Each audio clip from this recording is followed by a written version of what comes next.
টাকা সোহেল দেবে আমি পয়সা না এক টাকা দিব না কিন্তু এক ভাই আমি আপনার ছোট ভাই ভাই আমি ছোট ভাই আমি আমরা পরিবার কষ্ট নষ্ট করার কিছু না পরিবার আপনি কি হাতে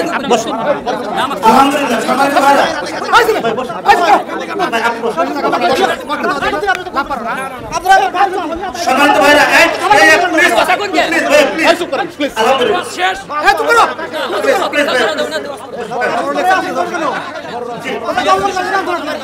আলহামদুলিল্লাহ তাকে ব্যাগ দিতে পারছো না নাকি তাকে ব্যাগ দিতে পারছো খবর নেই ভাই প্লিজ প্লিজ খবর আমি দাও দাও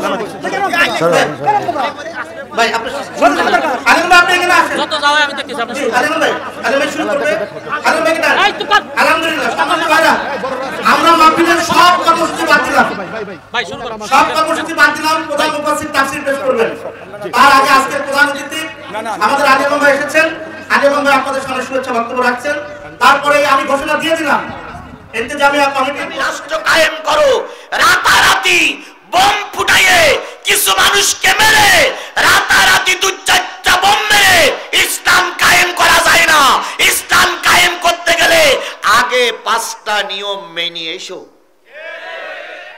পাঁচটা নিয়ম মেনে এসে যখন তোমার দলে লোক তৈরি হয়ে যাবে তখন তুমি ইচ্ছা করলে দেশের ইসলামী রাজ কায়েম করতে পারবে এই পাঁচটা জিনিস কি রাতারাতি সম্ভব দীর্ঘ পথ পাড়ি দেওয়া লাগবে না রক্ত দেওয়া লাগবে না জেল খাটা লাগবে না মামলা খাওয়া লাগবে না ফাঁসির কাস্টে ঝোলা লাগবে না না খেয়ে থাকা লাগবে না জালেমদের মারি খাওয়া লাগবে না রক্ত দেওয়া লাগবে না এত কিছুর বিনিময়ে তারপরে দিন কায়েম হবে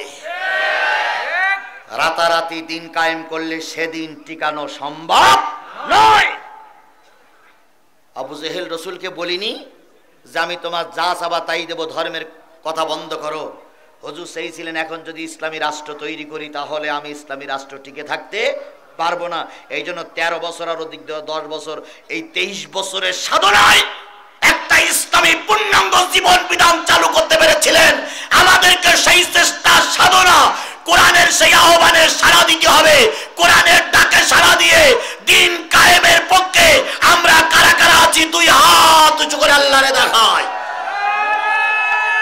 তাকবীর আল কোরআনের আলো আল হাদিসের আলো হত্তামান ছাড়া অন্য কিছু নারায়ে তাকবীর হত্তামান আমি সূরা লাহাব কোরআন থেকে কোন সূরা খুব পরিচিত একটা সূরা কিন্তু আলোচনাটা খুব ব্যাপক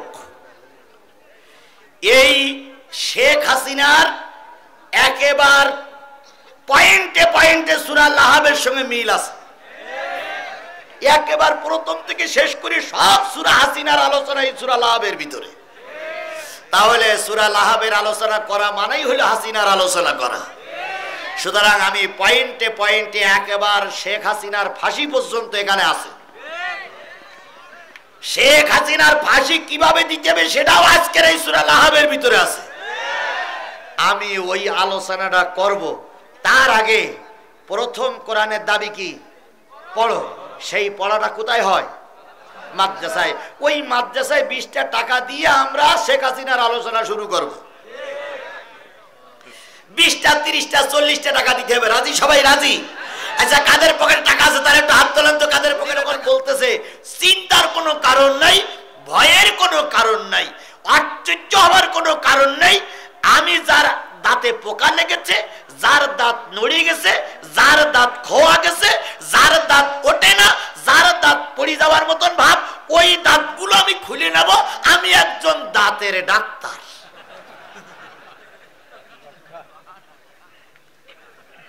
তাহলে প্রথম শব্দ কি দাঁত খুলে ফেলবো পরে বলতেছে এই ব্যাখ্যা আমার ভাইয়েরা আল্লাহর নবী সকালবেলা উঠে পাহাড়ের পাদদেশে দাঁড়িয়ে বললেন আশ্চর্য সংবাদ খুব গুরুত্বপূর্ণ সংবাদ খুব আশ্চর্য সংবাদ কাফের মুশরিক বেঈমানেরা সব পাহাড়ের পাদদেশে চলে আসলো কারণ নবী তো কখনো মিথ্যা কথা বলে নাই।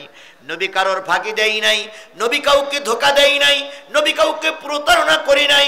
কি আশ্চর্য সংবাদ নবীজি বলার জন্য আমাদের ডেকেছেন। সবাই যখন নবীজির পাহাড়ের পাদদেশে চলে গেলেন, নবী বললেন, ও আমার মুরব্বীরা, ও আমার স্বজাতিরা, যদি আমি বলি ওই পাহাড়ের ওই পাশে একদল শত্রু তোমাদের উপরে আক্রমণ করবে বলে অপেক্ষা করতেছে, তোমরা কি বিশ্বাস করবে? আবু জাহেল, আবু লাহাব, উতবা, সায়েবা, ওলীদ ইবনে মুগীরা, হাশেম গোত্র সবাই বলল অবশ্যই বিশ্বাস করব, কারণ তুমি তো কখনো মিথ্যা কথা বলোনি, তোমার জবান থেকে মিথ্যা কথা বাহির হওয়া সম্ভব নয়, সুতরাং তোমার কথা বিশ্বাস করব।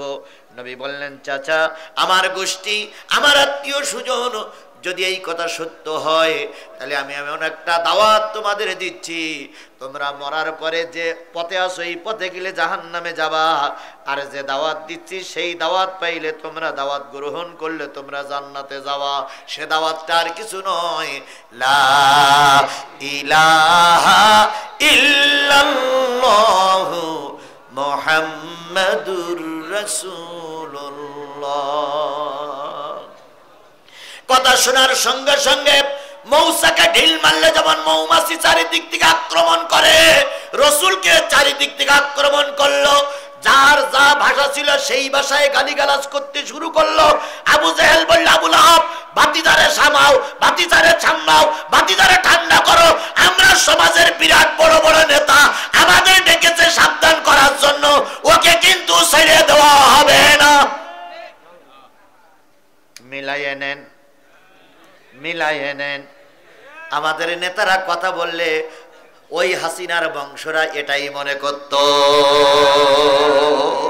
মৌলবাদীর দল বাংলাদেশ, মৌলবাদীর দল বাংলাদেশে চলবে না, যুদ্ধাপরাধীর দল বলে আমাদেরকে নিষিদ্ধ করতে চেয়েছিল। কথা বলেন ঠিক না বেঠিক? ওরাই কেবল বাংলাদেশের সব ক্ষমতায় থাকবে, আমাদেরকে কোনো পদে রাখা হবে না।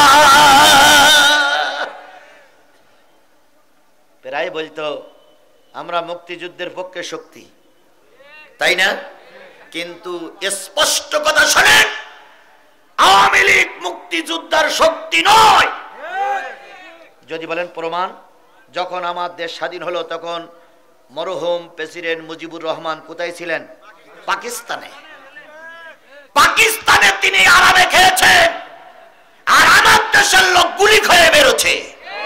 সুতরাং তিনি মুক্তিযুদ্ধের সময় সরঙ্গনে রঙ্গনে ছিলেন না, তিনি ময়দানে ছিলেন না। শেখ হাসিনা কোথায় ছিলেন? ভারতে।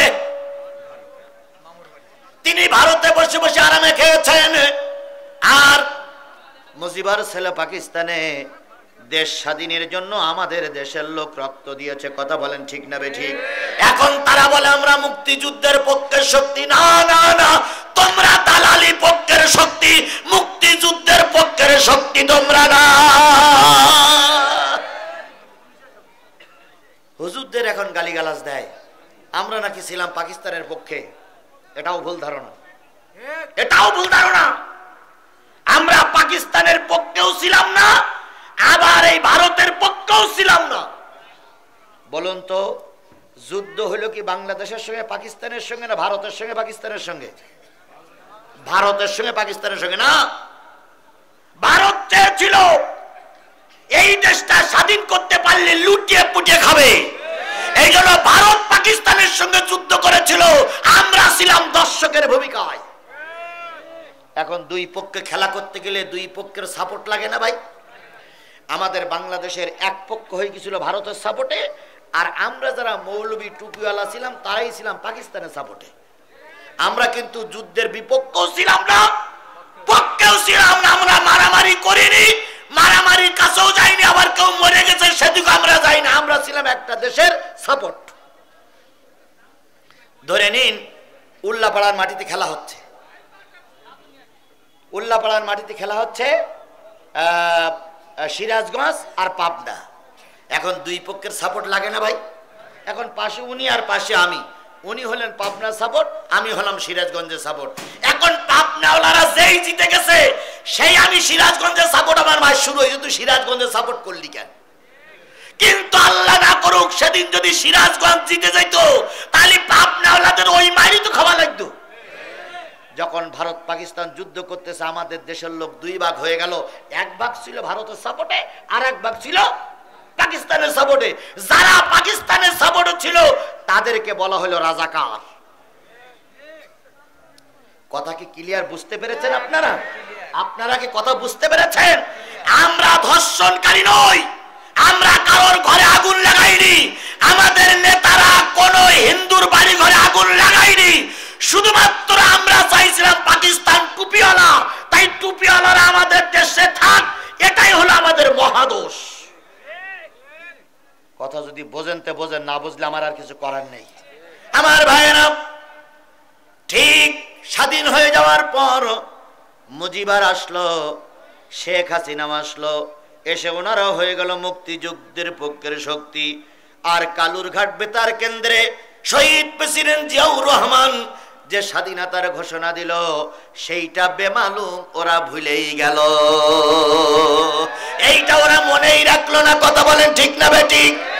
আমি জাতির কাছে এর আগেও বলেছি, এখনো বলেছি, মুক্তিযুদ্ধের পক্ষে মুজিবার কাজ করেছে, আমরা স্যালুট দেই। আচ্ছা, স্বাধীনতার ঘোষক মরহুম প্রেসিডেন্ট শহীদ প্রেসিডেন্ট জিয়াউর রহমানকে মেনে নিলে তো দ্বন্দ্ব থাকে না, কিন্তু ওরা মেনে নেয় না। ওরা কখনো চায় না বহুদল সমাজে থাক, ওরা চায় আমরা একাই খাবো। কথা কি বুঝেছেন আমার? কয় বছর খাইলো, এখন খাইতে গেলে তো দরজায় একজন থাকা লাগে, জেনা করতে গেলে তো একজন ডিউটিকারী থাকা লাগে, চুরি করতে গেলে তো একজন থাকা লাগে। এই জেনা করেছে, চুরি করেছে, ভোট চুরি করেছে, দেশের সম্পদ রক্ষা করেছে, আদেদের পক্ষে এক পার্টি দালালি করেছে, তার নাম হলো বাংলাদেশ, বাংলাদেশ জাতীয় পার্টি। এ হলো সবচেয়ে বড় দালাল। কথা বলেন ঠিক না বেঠিক? এই দালাল পার্টি আমরা বাংলাদেশের কোন জায়গায় দেখতে চাই না। এরা জাতীয় পার্টি না, এরা হলো আন্তর্জাতিক দালাল পার্টি। জাতীয় পার্টি মানে কি পার্টি? দালাল পার্টি। মনে থাকবে তো? কোন জাতীয় পার্টির নেতা যদি চা খায় যেই বলেন ভাই দালাল পার্টির ভাই কেমন আছো, আচ্ছা বলুন তো এরা দালালি করিনি? এরা দালালি করিনি? এরা যদি বিগত 15টা বছর শেখ হাসিনার পক্ষে দালালি না করতো, আল্লাহর কসম, আল্লাহর কসম, আল্লাহর কসম, শেখ হাসিনা এক মাসও ক্ষমতায় টিকে থাকতে পারতো না। নির্বাচনের সময় আসলে এরশাদ সাহেব, নির্বাচনের সময় আসলেই এরশাদ যাবে কলকাতায়, ইন্ডিয়ায়, আবার ও মরে যাওয়ার পরে নির্বাচনের সময়